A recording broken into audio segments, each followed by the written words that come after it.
room a little bit here. That's a question. We're just trying to make sure. Yeah, I just have a show of hands, please. 2, 3. I see 3 hands. 4 hands. Going. Let's see 5. All right, so we're gonna do 5 more questions. You guys are off the hook for the cards. And then we'll send everybody home. So we're gonna lead off with this fine gentleman right here. Oh, and I have to apologize. I apparently said well gentlemen at the end of the thing last time and forgot to say ladies. So my apologies, ladies. Okay. I want to tell you a little story of a problem, the very first problem that Inuvik had. This was in 1955. And I just come over from Inuvik, from Inuvik, and there was only, I think altogether there was 12 guys here. And they had a dock, you know, the dock you make with barrels, like 4 or 6 barrels on a skid. And they wanted to put it in the river. They had no machines, no nothing. So they tried this and tried that, and we tried to drag it down, and it was too heavy. So old Dan McLeod was the cook. And he said, here, take a few planks and some lard, and put it down there, and it almost fell into the river. It just slid down those planks right in. So you see, they had a problem, but they figured it out. There was an old fellow there that knew how to do stuff. So keep that in mind. And you guys are doing a good job. Just keep doing it. More of it. Thank you. Well, thank you for that. All right, we're gonna keep right going here. So I saw a hand over here.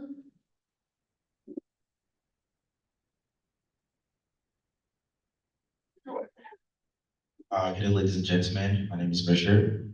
I'm a new resident of Inuvik. I moved here all the way from Montreal, and I was commend the current government of Inuvik for the job well done. So I'm an IT guy with the Educational Council, and part of what I noticed is we're talking about development, right? I believe there's no development if we're not gonna channel or try to recycle our development among our youth.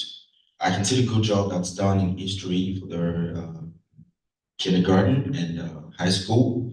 But then most of these kids, if you look at the population of these kids, right? After the high school, most of them are gonna live in a big town to further their education. Some of these people are gonna become doctor, engineer, and while they go out there to continue their career, they get married, they found a job. Most of them are not gonna come back home. How are we gonna talk about development when the people we train here are locals, our own, very own kids go out there to contribute to other places? These are the things I was thinking, you know, I know it's not a job of the municipality to build university, and we have Aurora, but still there's limited course that's offered there. So I'm thinking about how you, because she said at the time that we don't have to do anything. It's gonna be hard for me to go to Justin Trudeau and be like, yo, can you build a university? But you as the municipality government, you represent everybody here, and it's something you can do.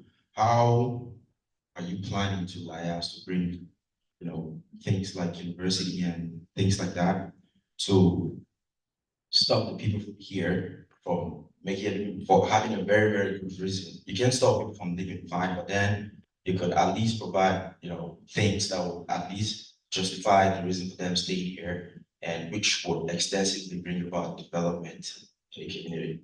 So that's my question. Thank you. All right, and I believe it's Arno's turn to lead off. So I think it starts with bringing up industry and bringing up new revenue streams into Inuvik. It is difficult to see people leaving and not staying. And it comes down to quality of life. For example, the rec center, and for programs here that people can have to have a quality of life here, whether it be restaurants, dentists, all sorts of other health practitioners. And I think it also ties in very strongly with having a treatment center and what to do with people after they come back from treatment centers outside of Inuvik. We have to develop some things here that people can participate in and have some community programs. And that's it.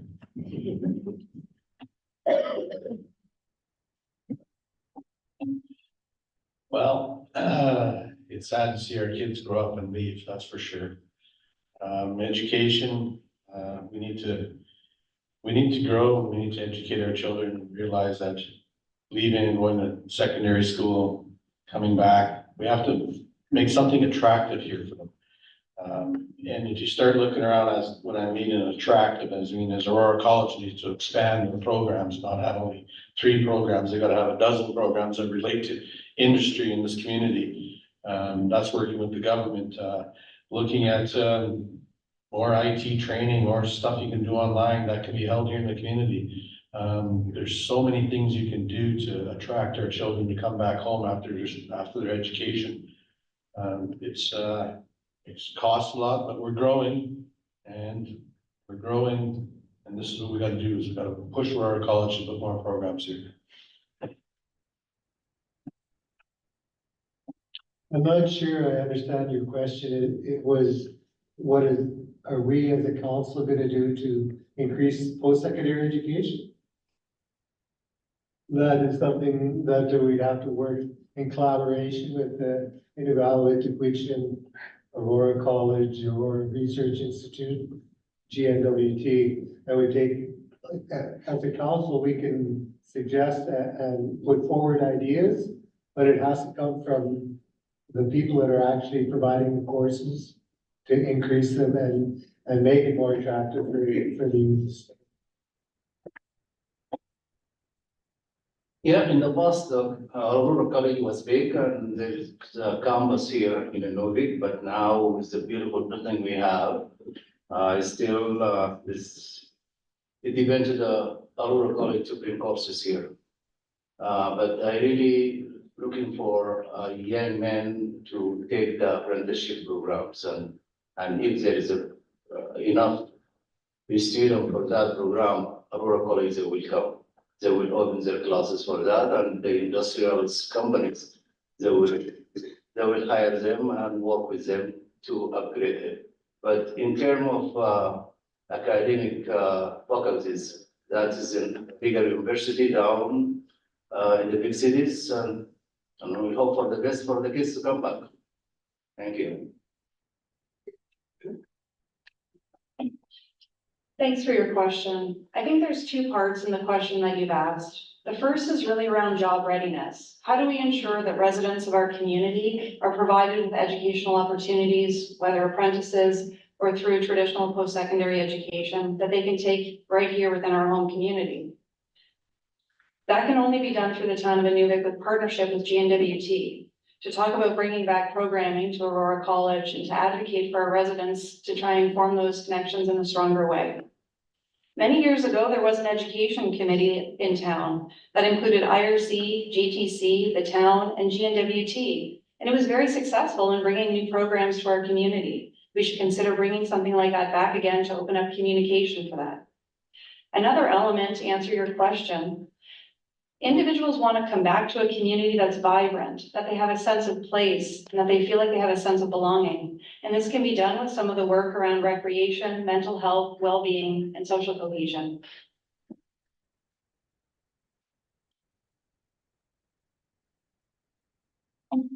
Thank you for the question.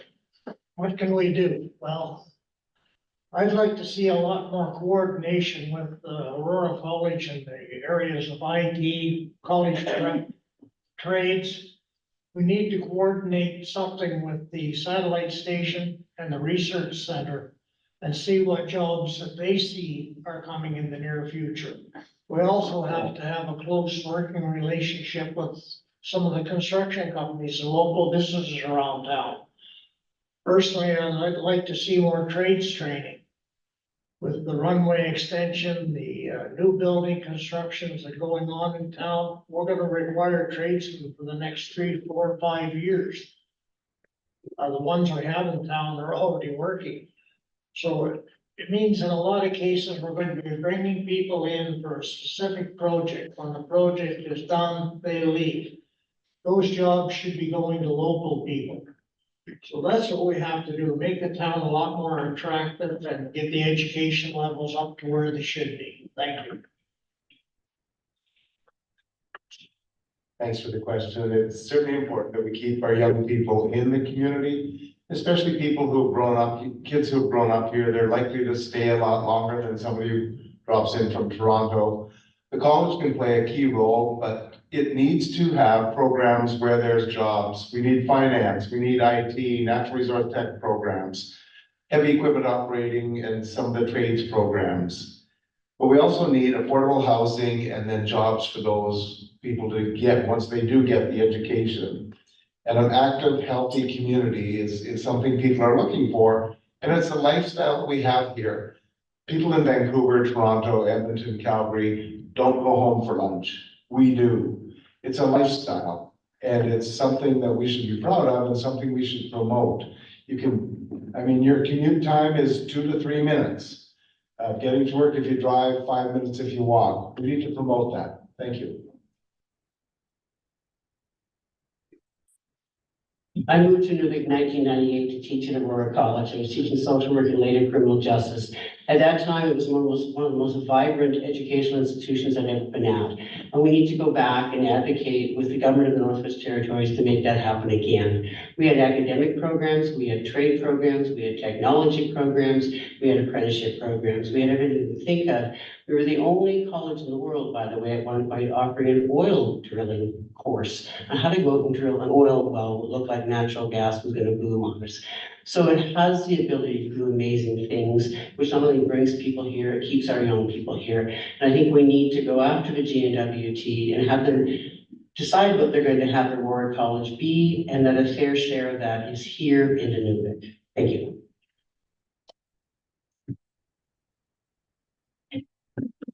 I think a lot of the people on for council here have children and they are away at school. You know, this is not abnormal. I don't think it's abnormal in the cities for people to move away. It's important that our youth, our children, our young adults get educated, and we need to attract them to come back. And I think there is various attractions already.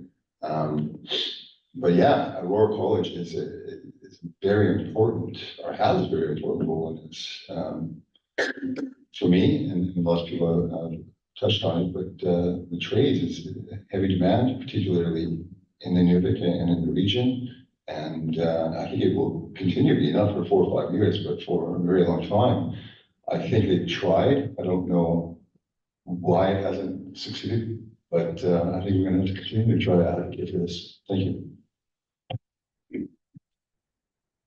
Thank you for your question. It's important to keep in mind that the town's not the only partner in this, and both our land claims are doing tremendously well as both forge towards self-government.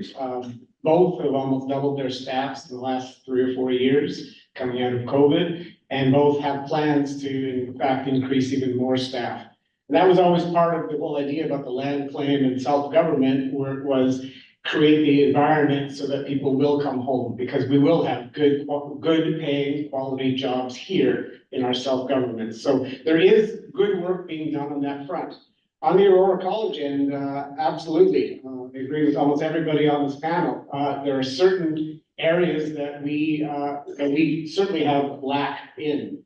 I call them the modern trades. That's communications, that's IT, that's even getting into AI and data analysis now. These are jobs that are happening here in Inuvik today. When I moved here, there was 4 communications jobs. There's 13 now. Most of those positions have been filled with people like me, not from here. So let's start training our own folks to be able to do some of these jobs so that people like me and you, sir, don't need to be imported in to take some of these jobs, sir. Thank you.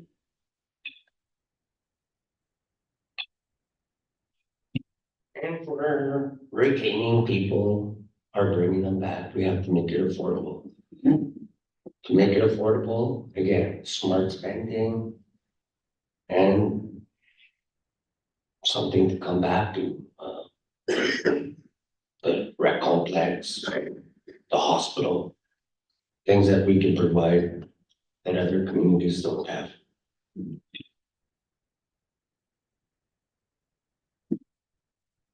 People that come up here and tend to stay up here, they come up and they like the lifestyle that they have in Inuvik. We need to make sure that the lifestyle is maintained so that when our kids do go away for school, they want to come back. There's no better place than Inuvik in the springtime. Our area is full of things to do. We want to make sure that we have the type of stuff that they want to do. We have to make sure that it's here for them to come back to.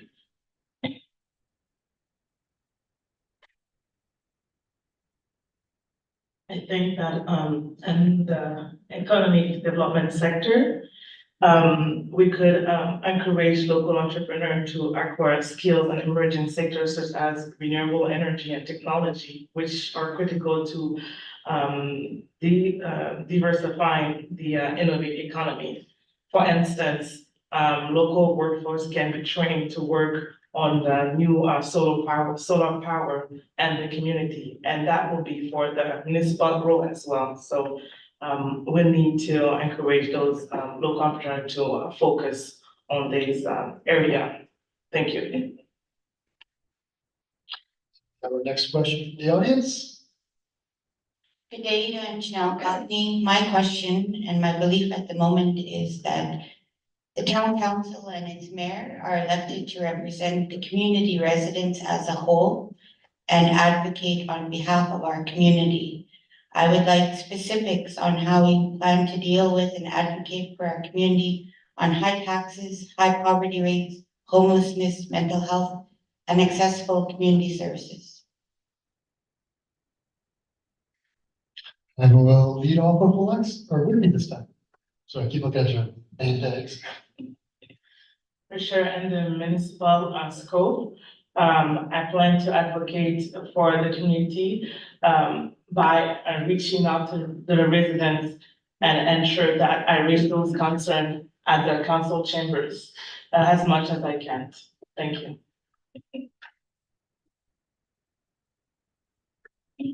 That's a big question.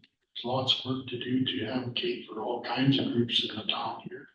I think if I was elected to council, I would try to advocate for people that brought problems to me and things that I see as a problem. I mean, it's easy to see that we have lots of problems, and I think we, as a town council, would have to work with all the other groups to see if we could try and fix some of these problems.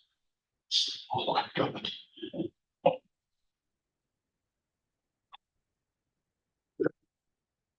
I like the tri-party agreement or collaboration, if we can get together with our local indigenous parties around town and come up with a set plan and kind of work at it together would help with all the issues that we're having together.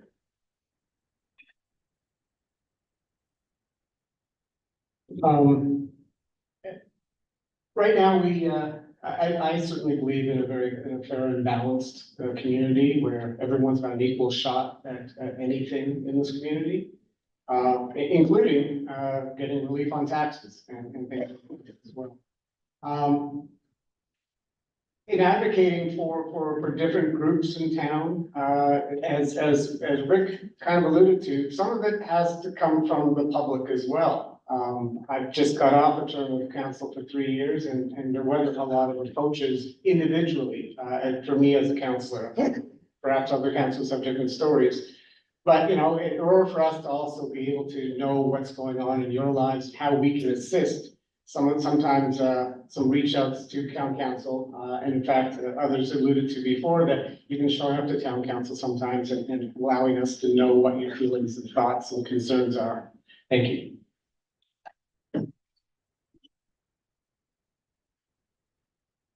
I think it's really important that counselors keep a good pulse on the community and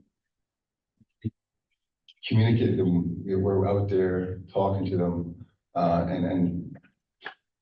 and receiving their concerns. A lot of what I'm hearing even tonight has to do with not municipal government, but maybe the larger governments. And to me, that's saying that we have to advocate more to these governments to help our town. Yeah, thank you. Thanks, Kendall. The issues you've discussed, Janelle, aren't unique to Inuvik. They're not unique to the north. They're basically issues people are facing everywhere. The only way we can deal with these issues is we're all working together. There's strength in numbers. So as a town, we need to be working with the Indigenous groups, with the land claim groups, with the nonprofit sector, with the business sector, with basically everybody in the community to go after funding, to deal with issues, to go after programs, to go after supports for people. And we need to do it on a community basis and then tie that into a territorial basis. Thank you. Thanks for the question, Janelle. Certainly town council as the municipal government is not gonna solve all the problems in town. We do have our mandate, but we can work with some of the other levels of government, some of the other leadership in the community to work at some of these problems and see what we can do and see how we can work together and address the priorities that people have. But I think also being accessible and being open, and I think that's one good thing our town council has and our meetings have, is that they are open to the public and you can come in and you can ask questions and you can be heard at every meeting. So I would encourage people to do that and also to be part of the solution. It's not just council addressing some of these issues, it's everybody. Thank you.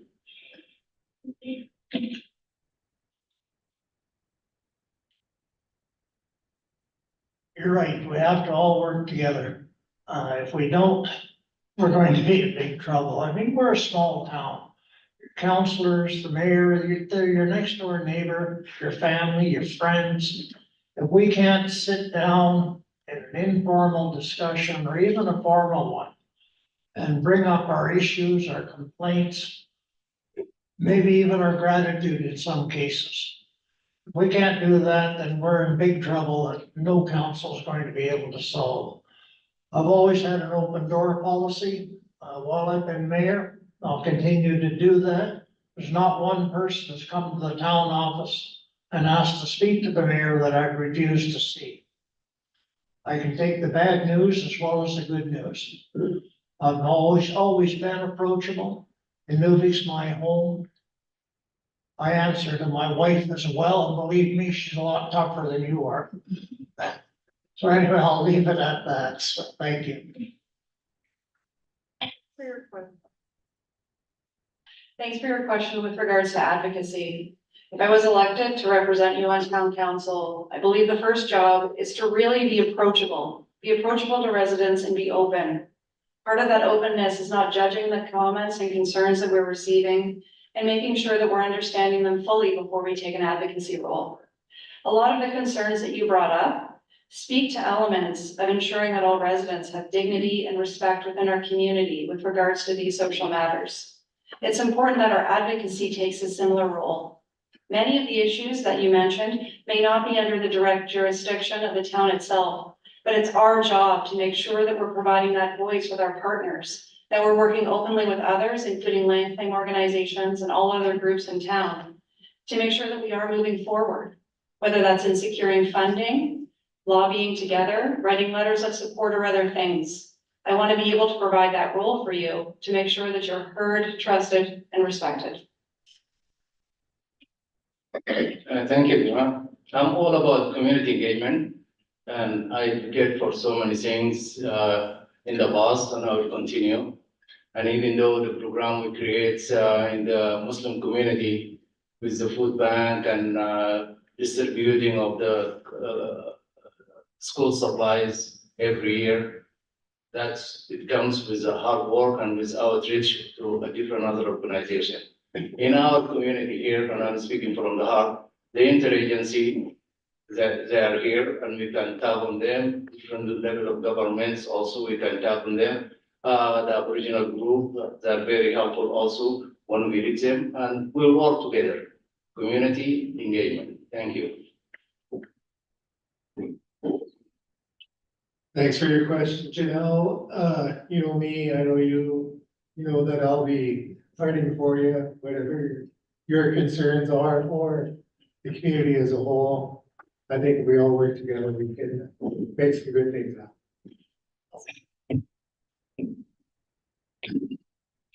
Pretty much everything a lot of Merrill said is what we want to get done. The biggest thing is pulling all these Aboriginal groups together and our community together and having quarterly meetings and discussing which each group doing, so we're all heading in the same direction.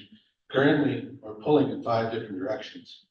If we all pull together, we all have, whatever you want to call it, tripartite meetings, or you want to, quarterly meetings, community meetings, but at least all the groups will know which way we're heading, what we're doing together, and if we come together, everything will fall together and work together. Thank you.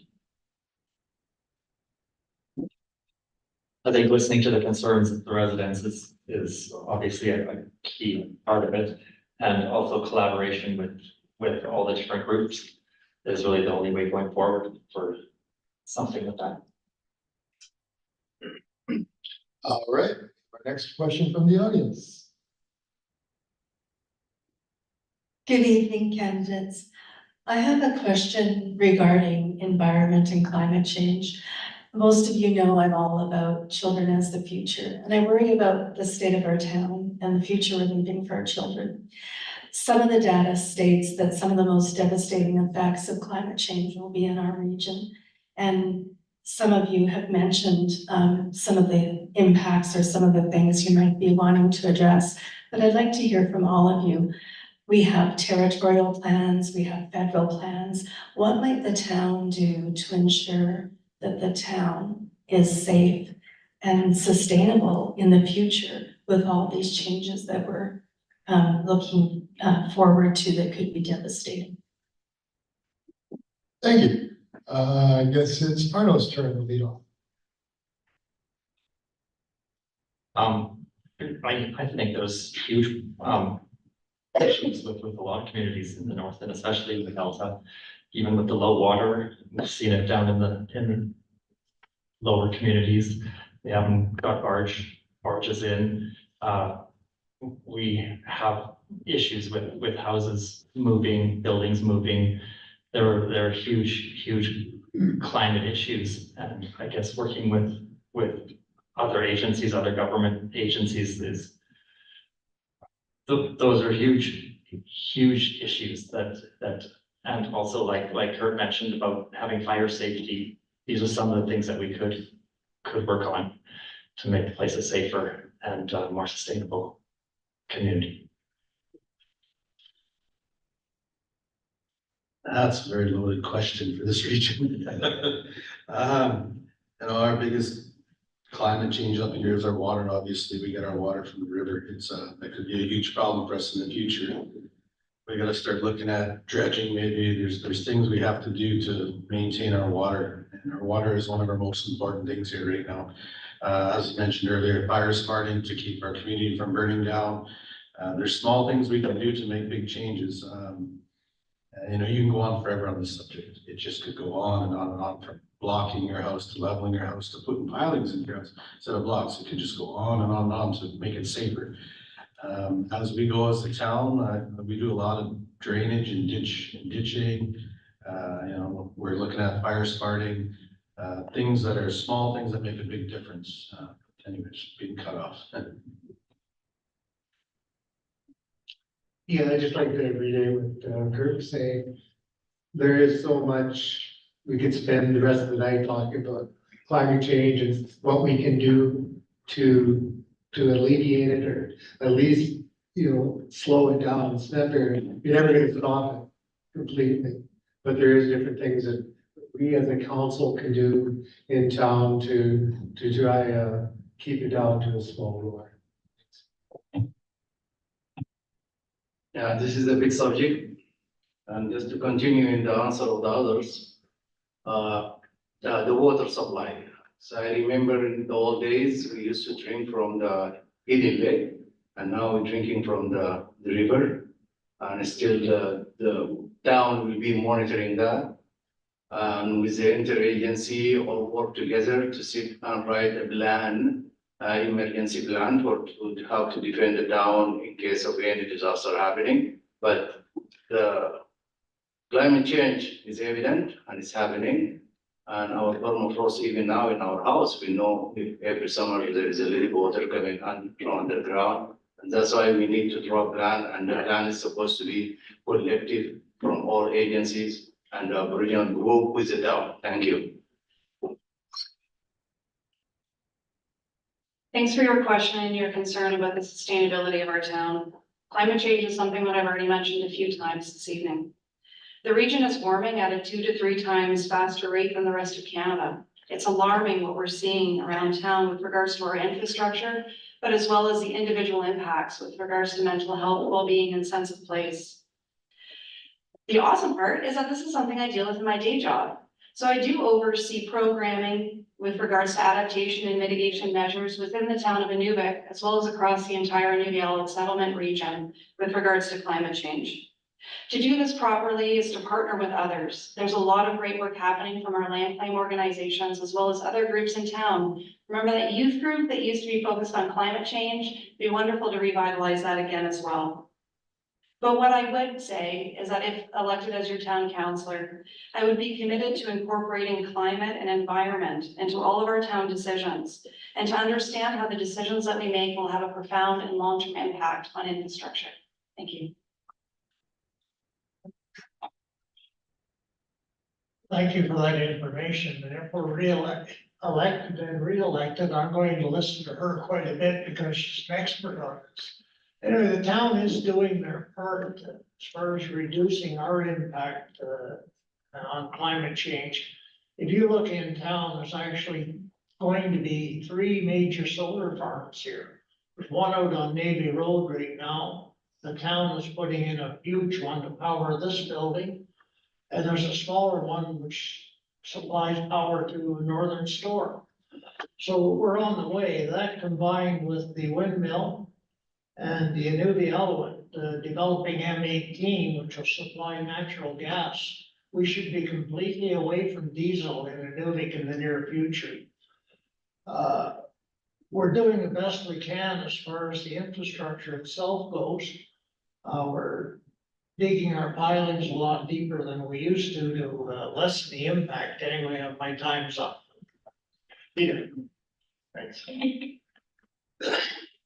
Thanks, great question and very timely. We live in one of the most beautiful environmental places in Canada with the delta, the mountains, the tundra, the forest. And I think what part of it will be monitoring what's happening. And we're on permafrost and we've had lots of permafrost melt issues. And so I think we need to set up a number of places throughout town, work with the Inuvik, work with the region and monitor what's actually happening with the permafrost, and what's happening with the drainage. Why are we seeing water drain in places that have never drained before? Why are we seeing our roads go up and down when they used to be really good? And certainly agree with Kurt, fire smarting is essential. And whether we do it ourselves, whether the town does it, whoever does it, we don't want another Jasper in the Arctic. So that will be critical, and we need to mitigate what's happening and with our development, move forward and know what will happen if we don't mitigate. Thank you for the question, Patricia. I had the privilege of spending 5 years at the Aurora Research Institute, leading the International Pole Year for the Northwest Territories, which is a project that happens every 50 years in the North and South Poles of attempts research. And that 5-year period was looking at climate change and the impact on people. There's a tremendous amount of research that's been done in this area that tells us, of course, that things are changing and changing rapidly. As town council, we need to be very much aware of that. We need to be informed of it. We need to be receptive to the changes that we have to make, that we already are making, and there will be more changes. We're going to have to be creative. We're going to have to rely on experts. And I think we need to sit down and rewrite our town plan to reflect how things are changing And also looked at basically every decision we make needs to be through the lens of the climate is changing and what do we do to make this town survive and make it thrive? Thank you.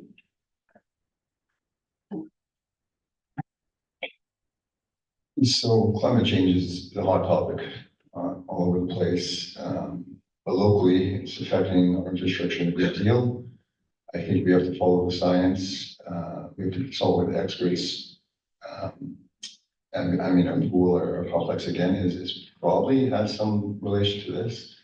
And it's an indication that we have to be ahead of it and look at solutions. I'm not an expert. It sounds like we might have a couple experts here, but this is the people we have to consult with to find the solutions, the engineers, the people who study this, to ensure that the assets that we have, that we continue to have, and then we don't lose this stuff because of lack of foresight.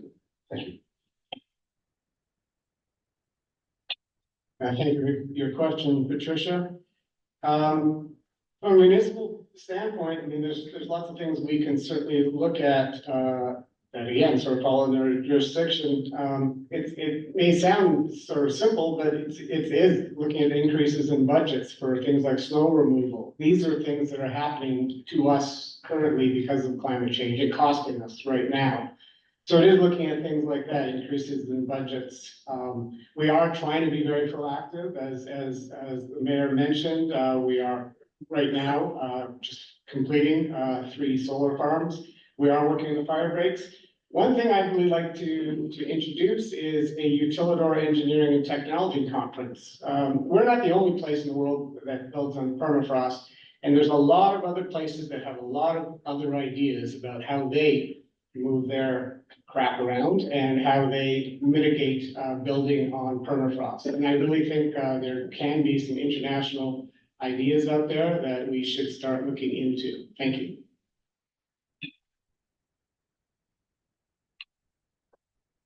Climate change is real, and really the effects that we're affecting are all new to us.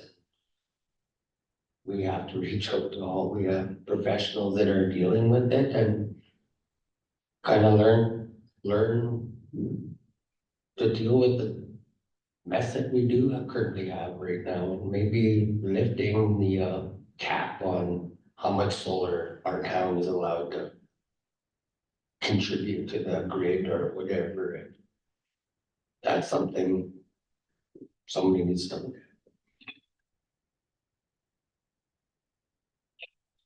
at. Climate change is here. There's not a lot we can do to slow it down.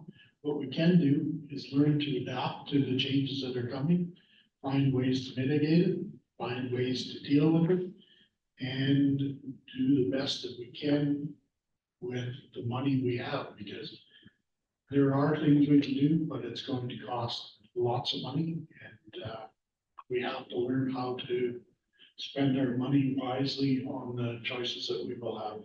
Thanks.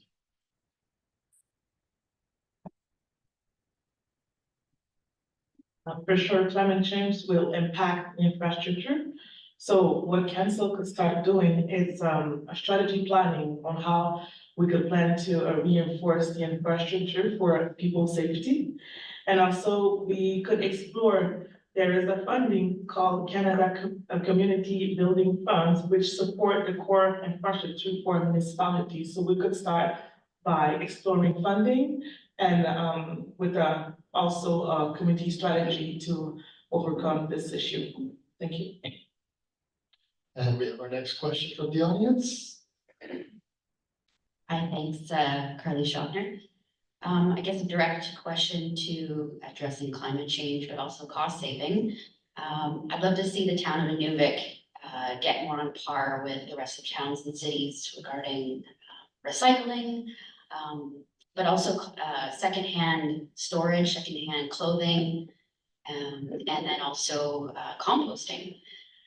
My understanding is that it's always been, oh, it costs too much to do any more recycling. I know in the past there's been some independent initiatives to address secondhand, but often people just leave and we don't have necessarily the infrastructure to continue that. and community composting, that can help costs save on like when people buy soil, but also address stuff going into the landfill. My understanding at some point, there was some sort of planned partnership with the greenhouse, but that kind of fell through. So yeah, I'd like to hear people's thoughts. If you've been on council for a while, what have been the challenges and what can we do going forward? I know especially with the out of town recycling, you have to either have a drive, you have to have a car. So what ways can we be more accessible, either pickups or have more transparency on how you can recycle, and so we're not buying expensive stuff and it goes back to the landfill, because I've seen very expensive stuff go into the garbage. Let's let. Stay away from the speaker and let's let Whitney lead off on that. Thank you for your comment. Definitely, this is something that we need to address with the council to bring this idea forward. But what I can say we have done is in this past mandate, we work on the installation of looping to encourage like a clean community and prevent bears. But definitely we could explore more of the recycling subject matters. Thank you.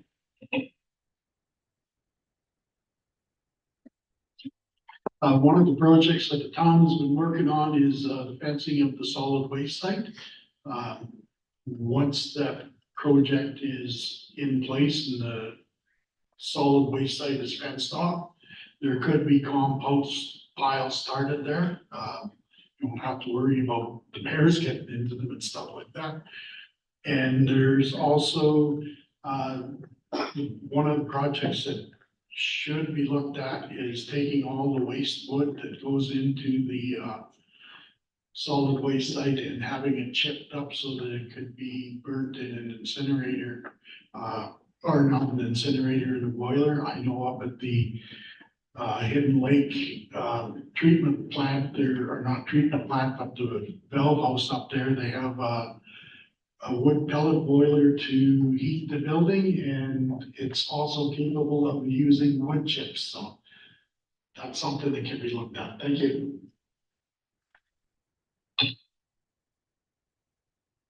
I do it, just work with local government to try to implement more programs like bringing in more than just pop cans to the recycle, and maybe a charity shop, if somebody was interested. I think if in building new municipal buildings, we could look at using renewables to heat and power them. I understood that the greenhouse was running a composting program, and I really counted on the greenhouse's composting program for our community compost. So I'm disappointed to hear that it's somehow gone astray. Thank you.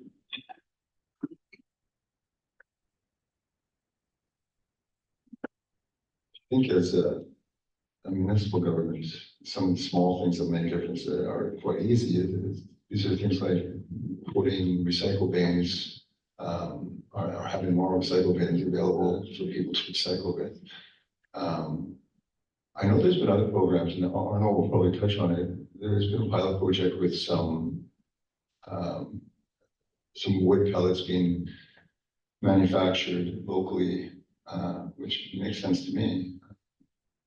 I think Rick said something about the wood chipper, but the amount of cardboard that goes into the landfill, these are small steps that can be taken to, that are realistic steps in this town. I think that's something we should probably look at.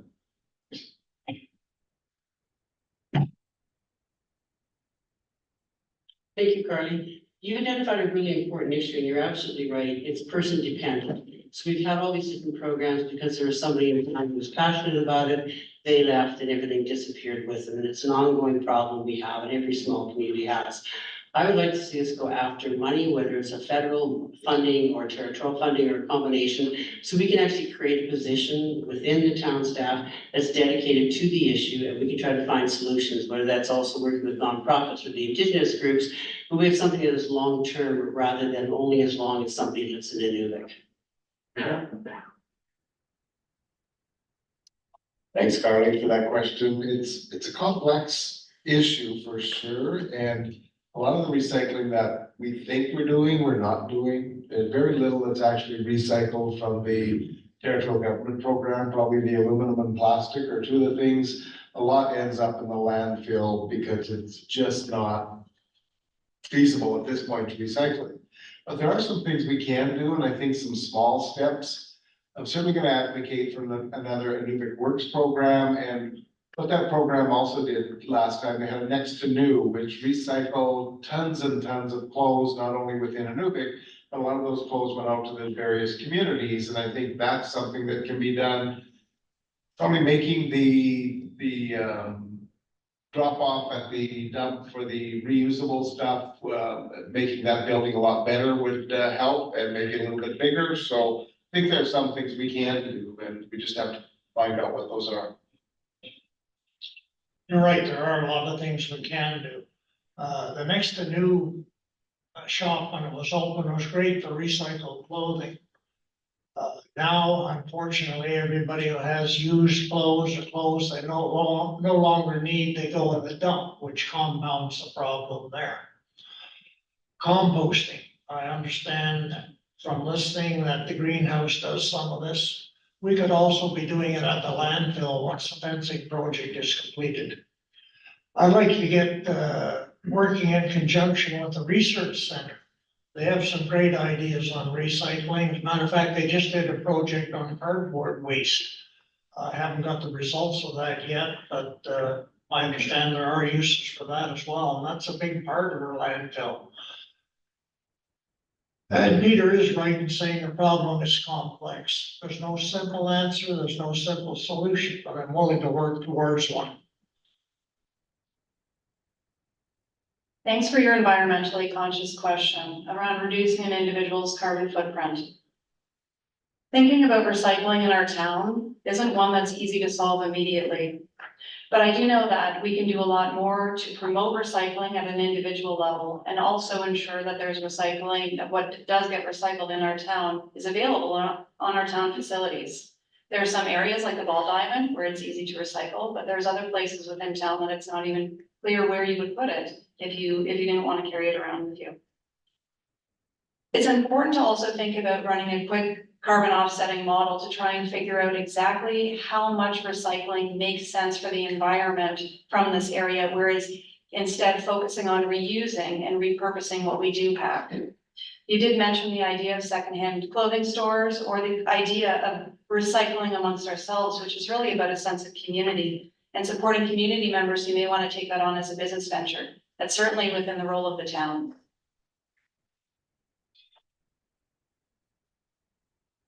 Hi, my answer is to read the recycling program in the town of Inuvik, audit it and try to use the new technology would be good. Thank you. I, of course, really agree with Peter, and I think the Inuvik Works program would be great to run a recycling program. Thank you. Well, recycling is a big thing.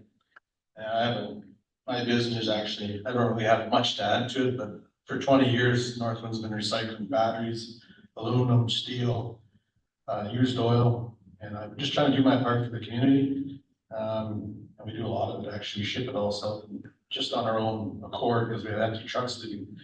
Recycling is a big thing, and just trying to reduce our footprint at our local landfill, that's huge. I've been doing that for a while. Like I said, I really have much to say about composting and aluminum cans, but we all try to do our parts. Thank you. It is staggering when you go to the dump and you see how much garbage a town of 3,500 people can make. I think it's like Kendall said and others have said, it's to make it available for people to be able to recycle when you do want to recycle, throw a can where it belongs and throw garbage where it isn't. And it also has a lot to do with community engagement and teaching or showing young kids too where to throw what and where to throw your garbage. I think it's on many different levels, including with other levels of government. It would be nice to come up with creative ways to reduce the amount of garbage going out to the landfill. All right, just curious, are there any more questions from the audience? So, Jackie, close us off. Then we'll have the candidates all give us their final thoughts.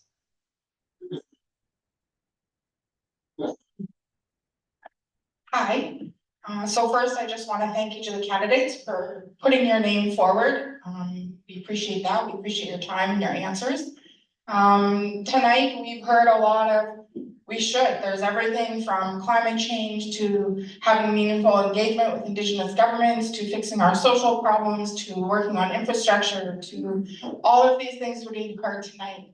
What I would like to know is that in 1 year from now, if we all got back in this room, what is the one commitment you would make? And what is the one thing that would make you most proud, whether you're council or mayor, to come back in the room and say that we did it? We said we would do it and we commit to doing it. So I'd like to hear what that would be. And let's lead off with Whitney for that. I think that I could commit to continue raising the housing initiative due to the housing crisis. And for the next 3 years, I believe that a lot will be done. And we will overcome this issue with all of the housing community development that has started now. Thank you.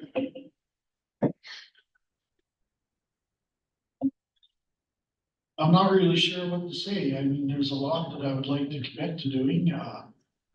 There's things that are achievable. There's things that I want to achieve. There's things that we can achieve.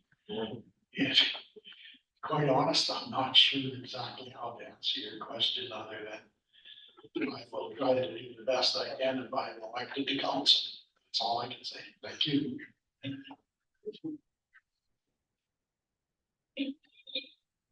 I like that question, Jackie, and really, if anything I could do, I would lobby to try and get video cameras in public transportation, just to get that safety back, and that's what I would lobby for. And thanks for your question, Jackie. I'd love to come back a year from now and say, you know what, our town council and our mayor managed to pull together this leadership committee. And we're actually working towards community projects together in a collaborative effort. I think it all stems from that. I think that we have been working, our power bases have been working in their silence for the last few years. And I think it's time that we all come together, work collaboratively as a community, and work towards that common goal. Thank you. Thanks, Jackie. I think a year from now, I could commit what I work towards personally on the council is that our financial responsibility to the taxpayers is transparent, it's equal, it's fair. That's I think our revenue needs to be spent in a very thought out way. So it's not always going to be there. I think the town is in a decent place economically with the amount of work that's going on. The revenues that come in that we expend need to last. They need to go towards things that are not just short term, but long term.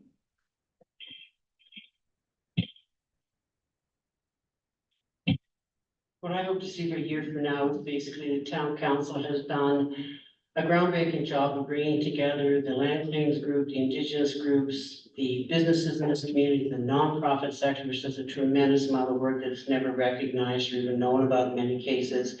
and different levels of government to basically identify and really start working on the social issues we're dealing with. And we have enough of those to keep us busy for many years. Thank you. Thank you, Jackie. Always good to have a question on what will you really do after all the talk. So sitting at this table 24 years ago, in the summer of 2000, two young men drowned in Boot Lake. Norm Snow came to a session like this and he asked mayor and council, would you support a year-round pool? I said I would. And we worked on that as a council, as a community, and we built a pool so that kids could learn how to swim and not drown. The two things I would commit to doing as a leadership council within Inuvik with various groups and also an Inuvik Works program. Both we need. Thank you. Thanks for the question, Jackie. I'd like to be able to say that we've coordinated local leadership to work together, finally. Because if we do that, it will help solve a lot of the other issues we have, issues like the drug and alcohol problem. We all work together, maybe we can actually do something about it. A number of other issues, of course, and I'm not going to go into great detail because you all know what the issues are. But if we work together, we can solve them. Thank you. Thanks for your question. I like it. What's tangible and what are you gonna advocate for? For me, the real focus is on our youth and to help people to start to feel better. I want us to start to push for things that are free or relatively cheap that we can do quite easily to try and improve this demographic within our community. Ensuring that the youth seat is filled and advocate, go into the school, speak to people about the importance of sitting on town council with us. To improve communication by creating that anonymous forum that I mentioned. That's easy, just a QR code in the survey. To clean up our parks, that's something that we can do in partnership and it can help us to improve a sense of place and security and also get people out playing together in our parks that are in quite a fair bit of disrepair. And lastly, to work with community groups to bring back programming. I'd love to sit here and say, look at all of these awesome new programs that are here. Look at all the people participating in them. And look at, we heard you and we're trying to support children in our community to move forward. And with that, I think we're all gonna start to feel a lot healthier. Thank you, everybody here, for coming out and showing interest, and thank you for everybody here also putting their name forward to help the community.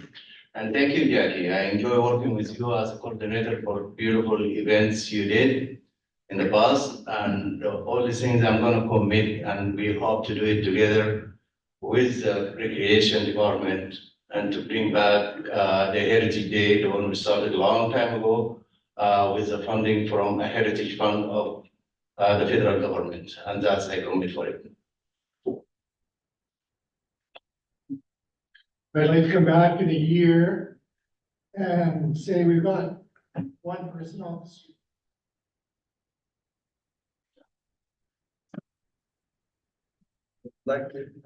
If elected, I'd like to come back that I committed to earlier, it'd be creating revenue for our own and our buildings, creating fire smart and securing our water. That's, and it might take more than a year, but that's what I'd like to come back and recognize. Thank you. In a year, I'd like to come back and, as Marty said, have some progress on some of the homeless and the community works program and some collaboration with all the different groups. That would be what I want. Oh, we're almost at the end here, folks. Thank you, everybody, for your questions. You made my job very easy tonight.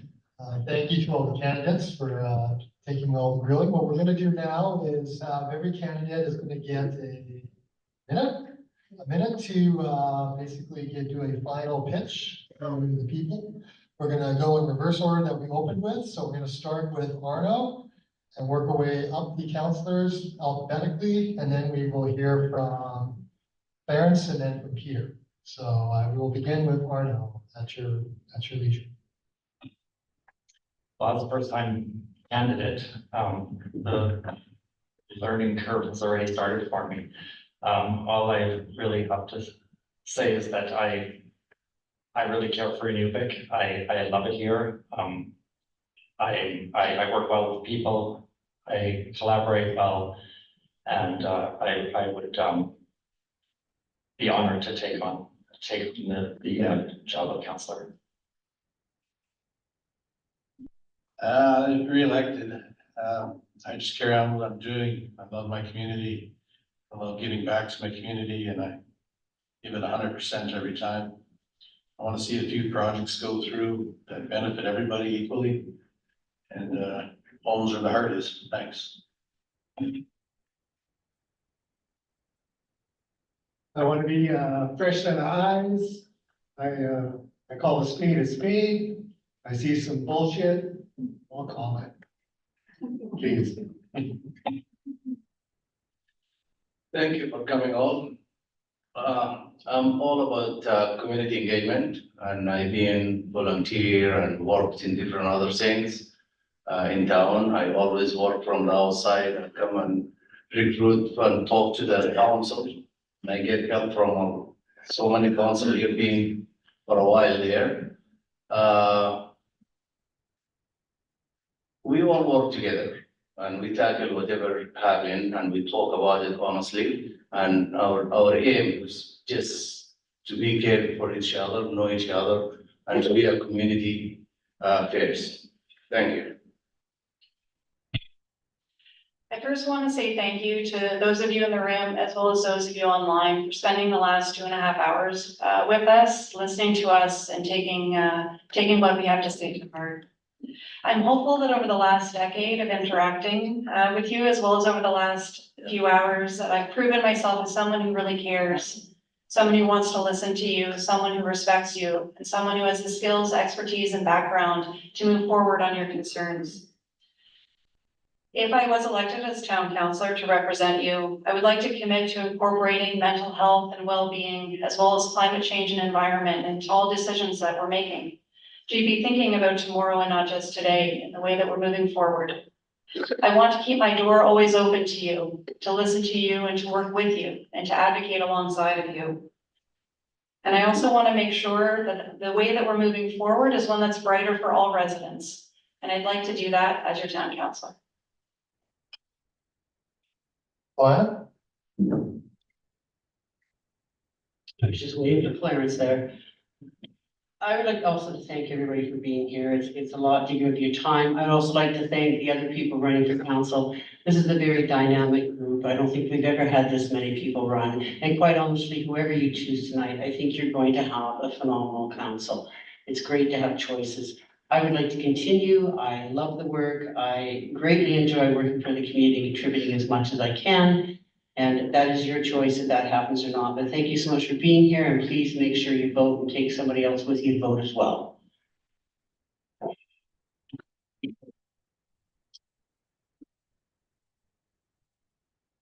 I just want to say that if I am elected, I can promise to be informed and educated at the time of council meetings, to participate and to have the best interest of the residents. Like Alana has just mentioned, I think we have a very capable group of people here, and whoever's elected, we're going to have a strong council, which is comforting. Thank you. Thank you. Thank you everyone for coming out this evening. It means a lot to see the interest in town council and municipal politics. Now, this is such a wonderful community. You know, we moved here 18 years ago on a 9-month contract, like so many others. This is a story through here. And 18 years later, we're here. We've thrived along with the rest of you. And it's not just because of the environment, it's because of you, the people. And I have to say that, you know, Inuvik is a wonderfully inclusive place to be able to raise your family in, to be able to encourage your youth as they grow up, that there are opportunities. It's such a strong community that as a transplant here, I feel like it's home. And after 18 years, when people ask me where I'm from, it's not Ottawa anymore, it's Inuvik. This community means so much to all of us, but it does mean a lot to me, and I care about the direction and about our future. Thank you. Thank you again for coming up. Really, I'm looking forward to hearing more from you guys, and really, I have an open ear for any kind of discussion. Anything is good, and really, I'm looking forward to representing if I have another chance. Please, thanks. So I guess I'd just like to say that seeing how I'm retired now from working, I will have the time to be able to do, well, I hope if I'm elected, I will be able to do a very good job as a town councillor. There's certain things I'd like to see done. One of the things that I just thought of, I would mention is there is talk of a Mackenzie Valley Highway. I think the town of Inuvik would benefit immensely by having another way of getting into town. I think going to the Yukon and from the east is a nice drive, but it's a long drive and it adds to the expense of being in Inuvik. So I think it's something that I will push for. And I guess that's about it. Thank you, and I hope I get your vote.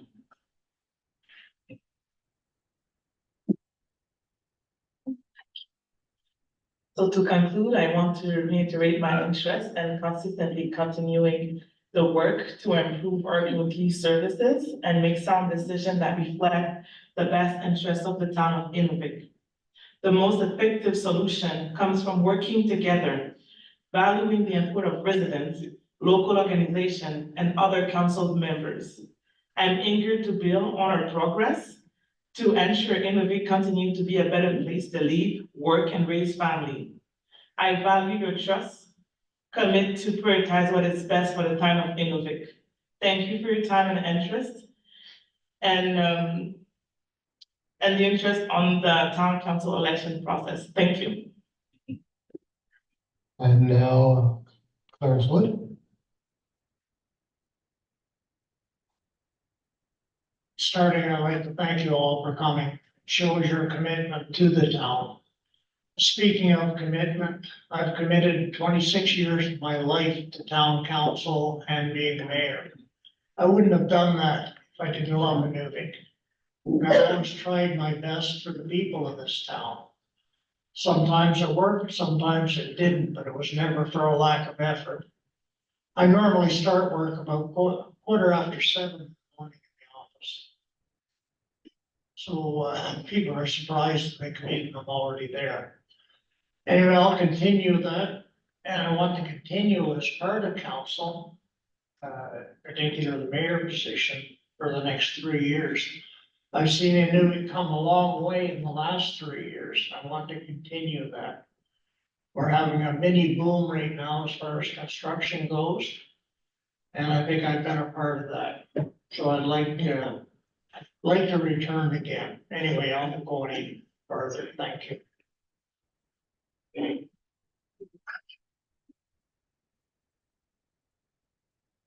Thanks again to everyone who's online and who came out tonight and was listening to us ask questions. That is really great.